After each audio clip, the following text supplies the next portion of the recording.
She walked through the garden in red, with the grace of someone born royal, but none of them knew the truth until that moment. The silk of her gown shimmered under the sun, its deep crimson slicing through the sea of pastel dresses and stiff tuxedos like a flame through fog.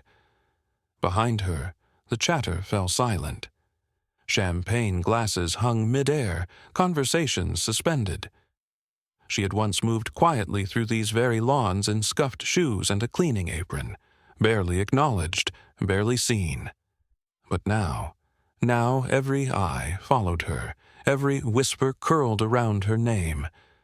The helicopter blades had barely stilled when she stepped out, shoulders back, head high, a storm of elegance no one expected. And yet this moment wasn't about vengeance. It was about revelation. Before we dive in, tell us where you're watching from, and stay with us, because in this story, the one they looked down on rises higher than any of them ever imagined. Amara moved like wind between shadows, silent, swift, unseen. At the Calloway estate, where crystal chandeliers hung like floating constellations, and laughter flowed richer than wine, Shahe was just the cleaning girl. A uniform of starch and stitches wrapped around her frame like armor, marking her role in the hierarchy as fixed as the marble columns that lined the grand halls. Guests rarely glanced her way unless a spill needed wiping or a napkin was dropped. Men in suits walked past her as if she were air. Women in satin whispered about her in tones they assumed she couldn't hear. But Amara noticed everything. Every smug smirk, every condescending glance, every false kindness laced with superiority. She observed from the edges, the forgotten corners and dimly lit stairwells where her presence was ignored, but her awareness was razor-sharp. There was a quiet power in being underestimated, and she had mastered it. Beneath her calm eyes was a storm she hadn't unleashed, not yet. The estate itself was a kingdom of extravagance, rolling green lawns, towering white columns, and a party every weekend that looked more like a royal affair than a social gathering. Owned by the Calloways, one of the oldest and wealthiest families in the region, the estate was a shrine to legacy. But behind that wealth was a secret Amara held close like a burning stone in her chest. Her mother, elegant, intelligent, and deeply kind, had been the rightful heir to the Calloway name, the daughter of the estate's patriarch. But a betrayal by her own brother, now the current master of the house, had pushed her out. She had died with dignity, but without justice. Amara carried that silence, not as shame, but as strategy. The mop became her mask, letting her blend into the background while she studied the world that once belonged to her family. The broom was her weapon of patience, sweeping through halls that whispered lies about her place. Every corner she scrubbed was a stage where she rehearsed the truth, and every floor she polished reminded her of what was stolen. This estate, this empire of chandeliers and trimmed hedges, wasn't just her workplace. It was her stolen birthright, and she wasn't going to stay in the shadows forever. The air was already thick with perfume, clinking glasses and sharp voices by noon, as final preparations for the Calloway Gala stirred the estate into its usual storm of entitlement. Amara moved through the chaos with practiced grace, balancing trays, folding napkins, and dodging egos dressed in silk. She was aligning wine glasses when the first insult landed, not a slap, but a spill. A mimosa tipped accidentally by a giggling brunette guest splashed across Amara's apron. The woman didn't apologize. Instead, she laughed and said, "Oops." At least it wasn't on someone important. Around her, a few other women laughed too, their eyes skating over Amara like she wasn't even there. Then came the voice that always turned the room cold. Vivian Calloway. The darling of the family, groomed to inherit, posed to smile for tabloids and charity covers, she wore her privilege like perfume. Overpowering, inescapable. Vivian didn't like Amara, not because of anything said, but because of everything unsaid. Amara's presence made her uneasy. Maybe it was the way Amara stood so still when insulted, or how her eyes never flinched in the face of cruelty. Vivian, in her peach satin gown and diamond earrings, strutted across the patio like it belonged to her, and snapped, "Could you stay out of sight during the main event? We don't want guests mistaking staff for guests. It's confusing." Laughter followed again, sharp and rehearsed. Amara didn't respond. Her hands trembled for a moment, then stilled. She lowered her head and stepped back, but inside something cracked. Not with rage, but with a shift. That simmering silence she'd kept for so long, it began to change shape. Not to explode, but to rise. Vivian could mock her all she wanted, but Amara knew what was coming. That very evening, a legal meeting, quietly scheduled in the Calloway Library, would determine the future of the estate. A private hearing with the family attorney and a set of documents no one knew she had found. Weeks earlier, hidden behind dusty ledgers in a locked trunk in the attic, Amara had uncovered a folded letter, yellowed with age. It bore the handwriting of Charles Calloway, the late patriarch, and inside, in unmistakable terms, it named her mother, Elena, as his rightful heir. Not his brother, not Vivian's father, her mother, and by blood and law, that right extended to Amara. Attached to the letter was a birth certificate, stamped and notarized, linking her to the Calloway line. The truth had been buried, but not erased. Amara had carried the documents with her ever since, tucked safely in her room behind a panel in the wall. She hadn't gone to the press. She hadn't confronted anyone. She had watched, measured, waited. But the time was drawing near. And now, with mimosa drying on her apron and laughter echoing through the halls that once belonged to her mother, she felt the shift in her bones.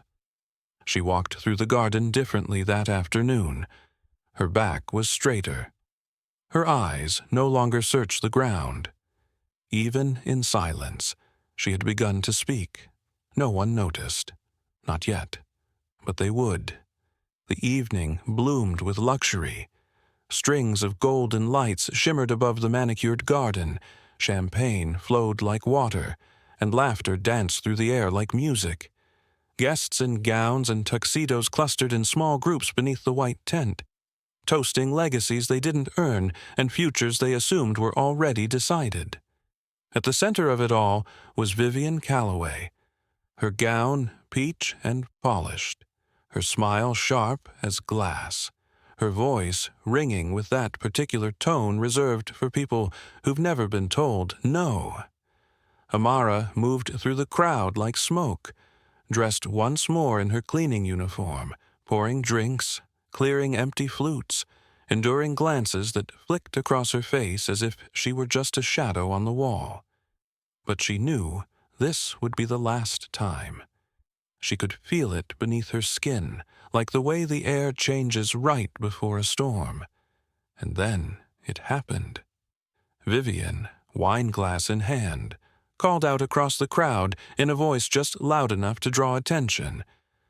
"You missed a spot, darling," she said with mock sweetness, tipping her wrist ever so slightly. A wave of red wine arced through the air and splashed across Amara's chest. The crowd gasped, some out of shock, others out of glee. Vivian laughed and added, "Honestly, what's a party without a little performance from the help?" The laughter that followed was cruel and shallow. Amara didn't react. No flinch, no tear, no word. She simply placed the tray she was holding on the table beside her, wiped her hands slowly on her apron, and turned away. As she disappeared into the house, some guests whispered, others looked away, but none followed. 10 minutes later, the silence was broken not by a toast, but by the sudden roar of rotors slicing the sky. Heads turned upward. The helicopter's landing lights flashed across the lawn as it descended onto the private helipad at the edge of the estate. Conversations stopped. Glasses froze midair. Eyes squinted into the wind as the blades slowed and the door opened. She stepped out, not as a servant, not as the help, but as fire in silk. Amara's red gown clung to her like vengeance. The slit danced with every step, her bare shoulders kissed by the garden lights, her earrings glinting like promises. Her hair was natural, her posture regal. She didn't walk, she arrived. Gasps rippled through the crowd, and silence fell like a curtain.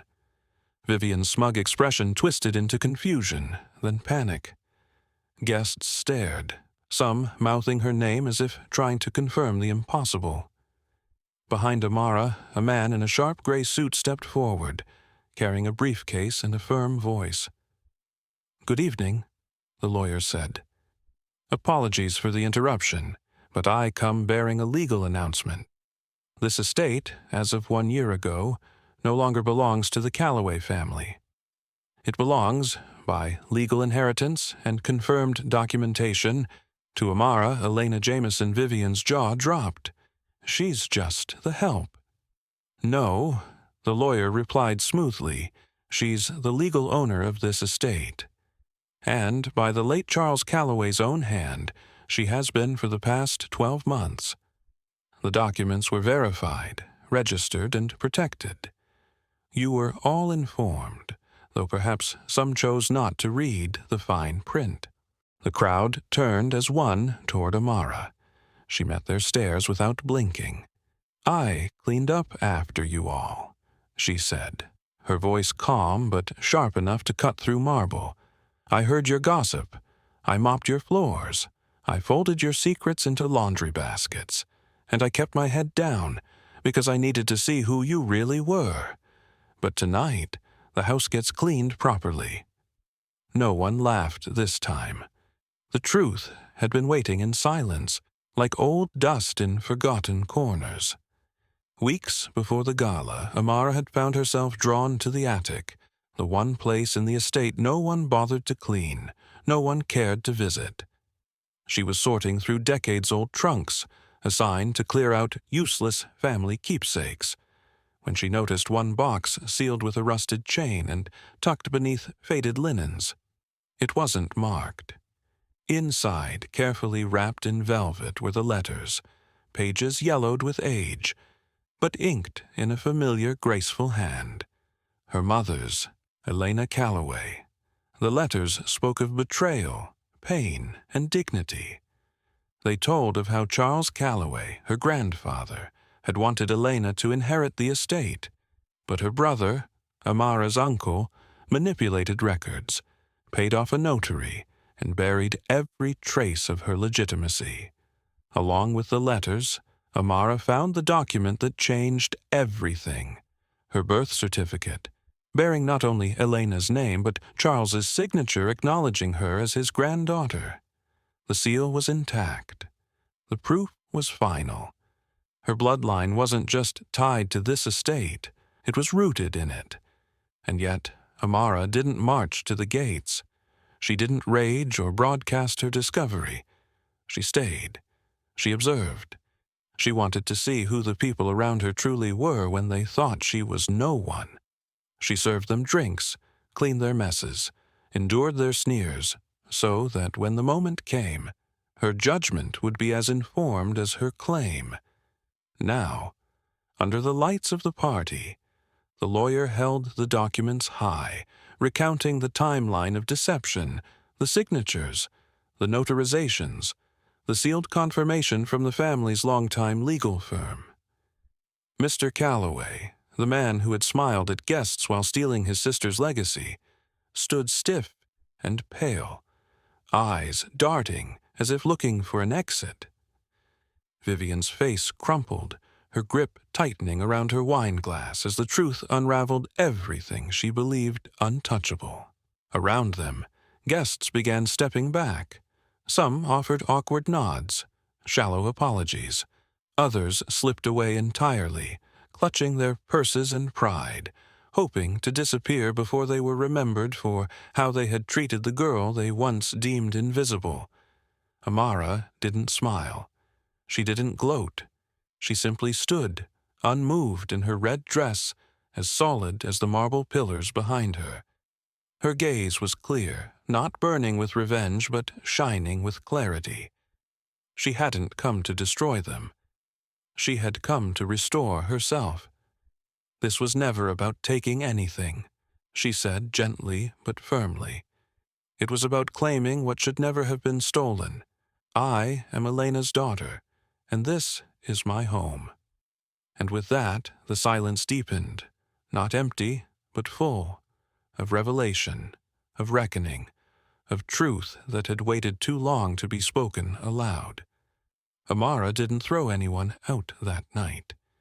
She didn't raise her voice or demand retribution.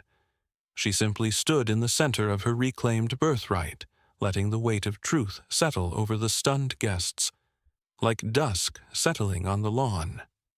There were no grand speeches, no dramatic exits, just a quiet shift, one that would echo through every wall of that estate, long after the lights dimmed and the champagne lost its fizz.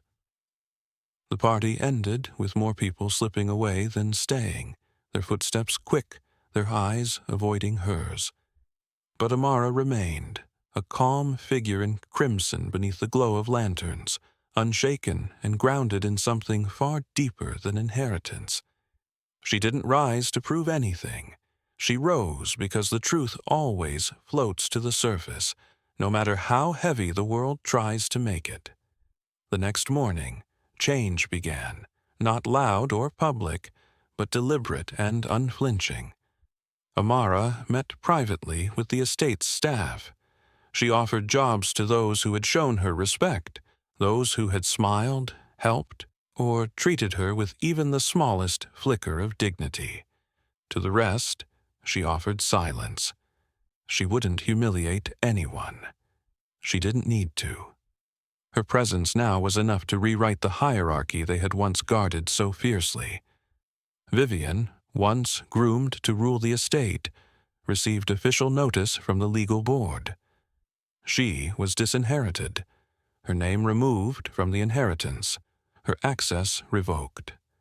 The estate no longer recognized her as heir. Vivian left in silence without ceremony, just a soft slam of a car door and the echo of a reality she never imagined losing. Within weeks, renovations began. The estate transformed. Gone were the cold, exclusive parties meant to flatter the already powerful. In their place, the halls filled with new footsteps, small ones, quick ones, hesitant but hopeful. The estate became a refuge, a sanctuary for underprivileged girls across the region. Amara called it the Amara Foundation, not out of vanity, but to honor every part of her journey, the pain, the silence, the waiting, the truth. The same gardens where she had once mopped up after drunk guests now became paths where little girls laughed and ran freely. The ballroom turned into a learning center, the dining hall into a space for community meals, and that cramped cleaning closet tucked beneath the staircase, the one where she used to eat lunch alone, was transformed into her reading room. A velvet chair sat where the mop bucket once was. A stack of books stood tall where gloves and bleach used to rest. Sunlight streamed through the window she had always thought was too small to matter. It mattered now. She walked the halls not as someone trying to erase the past, but as someone who had shaped it into something purposeful. She didn't carry bitterness, only clarity. People came to visit her now, to ask questions, to learn, to marvel. They saw her not as a symbol of scandal, but of transformation. and she welcomed them, with warmth, with wisdom, and with the quiet knowing of someone who had stood in the margins and still found her way to the center. In the evenings, as the house settled and the girls tucked themselves into beds once reserved for the rich, Amara often sat in that little reading room and looked out the window. She didn't need applause. She didn't need headlines. She had the truth, and the truth was more than enough. They looked at her and saw a cleaning girl. They never imagined they were bowing to a queen. Amara never raised her voice or demanded respect. She let truth do that for her. In a world that measured worth by appearance and status, she proved that dignity can't be worn like jewelry or announced with a last name. It's in how you carry yourself when no one is looking, and how you rise when they finally do. Her story isn't just about inheritance. It's about identity, resilience, and the quiet power of waiting for the right moment to be seen. Have you ever been underestimated because of how you looked or where you stood? What if the truth inside you was always greater than their assumptions? If this story moved you, share it with someone who believes dignity always finds a way, and stay with us for more stories where truth rewrites everything. Thanks for watching. Until next time, walk proud, speak soft, and never forget who you are.